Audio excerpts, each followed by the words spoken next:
নমস্কাৰ কৃষক বন্ধুসকল, আমাৰ আসাম এগ্ৰি ফাৰ্ম চেনেললৈ আপোনালোকক সকলোকে স্বাগতম জনাইছোঁ। তে বন্ধুসকল, আজি এটা ইম্পৰ্টেণ্ট টপিকছ লৈ আলোচনা কৰিম যে আমি যে খেতিবিলাক কৰোঁ, বেঙেনা খেতি, লাও খেতি, কোমোৰা খেতি, এই খেতিবিলাকৰ আমি উৎপাদন কেনেকৈ ৩-৪ গুণ বৃদ্ধি কৰিব পাৰোঁ সেই বিষয়ে কথা পাতিম। তে বন্ধুসকল, এই খেতিবিলাকৰ যদি উৎপাদন আমি ৩-৪ গুণ বৃদ্ধি কৰিব বিচাৰোঁ, তাৰ কাৰণে আমাক 2G, 3G, 4G এই কাটিংবিলাক কৰিব লাগিব। গছবিলাক সৰু থাকোঁতে আমি যদি এনেকুৱা 2G, 3G, 4G কাটিং কৰিব পাৰোঁ, তেতিয়াহ'লে আপোনালোকে চাব পাৰিব এইবিলাকৰ উৎপাদন ৩-৪ গুণ বৃদ্ধি পাব। তে এই 2G, 3G কাটিং আমি কেনেকৈ কৰিব পাৰোঁ ইয়াৰ বিষয়ে আমি কথা পাতিম।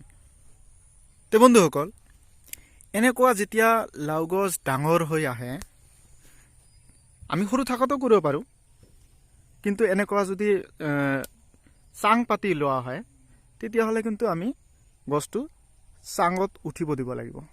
আৰু বেঙেনা খেতিৰ 3-4টা কমচে কম 3-4টা পাত হ'ব দিব লাগিব।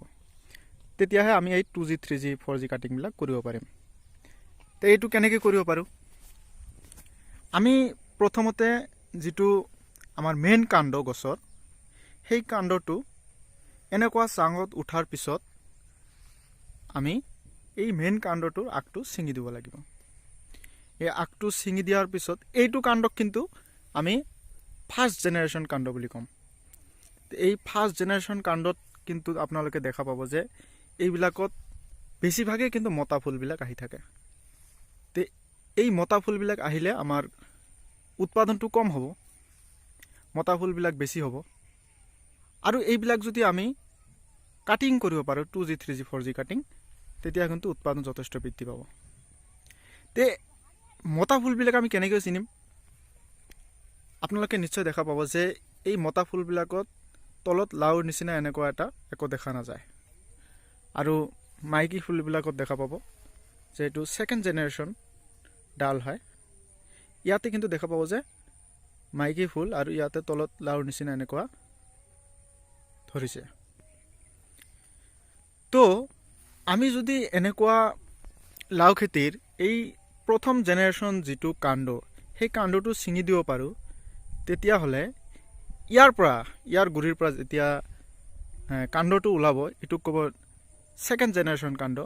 এই ছেকেণ্ড জেনেৰেশ্যন কাণ্ডৰ পৰা যিটো ডাল ওলাব, সেই ডালটোত কিন্তু আপোনালোকে মাইকী ফুলবিলাকহে বেছি দেখা পাব, আৰু তাৰ পৰা লাওৰ উৎপাদন যথেষ্ট বৃদ্ধি হ'ব।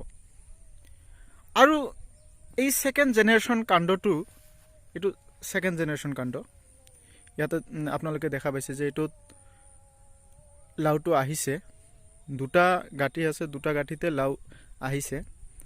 আৰু এনেকৈ যদি আমি এই আগটো ছিঙি দিব পাৰোঁ, তেতিয়াহ'লে কিন্তু ইয়াৰ পৰা যিটো কাণ্ড ওলাব, এইটো থাৰ্ড জেনেৰেশ্যন কাণ্ড। আৰু ইয়াতে গোটেইবিলাকতে কিন্তু আপোনালোকে এই মাইকী ফুলবিলাক দেখা পাব, আৰু গোটেইকেইটাতে লাও লাগিব। তো এনেকৈ 2G, 3G, 4G কাটিং পৰ্যন্ত আমি কৰিব পাৰোঁ। এটা কথা মনত ৰাখিব লাগিব, যদি আমি এনেকৈ চাং পাতি খেতিবিলাক কৰোঁ, তেতিয়াহ'লে কিন্তু এনেকৈ গোটেইকেইটাতে যদি আমি 2G, 3G, 4G কাটিং কৰোঁ, কিন্তু মতা ফুল নাথাকিব আৰু এইবিলাকত পৰাগযোগ হোৱাত অসুবিধা হ'ব। যাৰ কাৰণে আমি মতা ফুলবিলাক হোৱাৰ কাৰণে 2টা এটা কাণ্ড আমি ফাৰ্ষ্ট জেনেৰেশ্যনৰ কাণ্ড ৰাখিব লাগিব, তেতিয়া কিন্তু ভাল হ'ব। নহ'লে কিন্তু লাওটো টিকি নাথাকে, এইটো শুকাই যোৱাৰ এটা চান্স থাকে।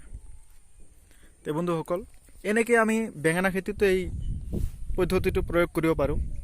বেঙেনা খেতিৰ 3-4-5টা পাতত আমি এই পদ্ধতিটো প্ৰয়োগ কৰিব লাগিব।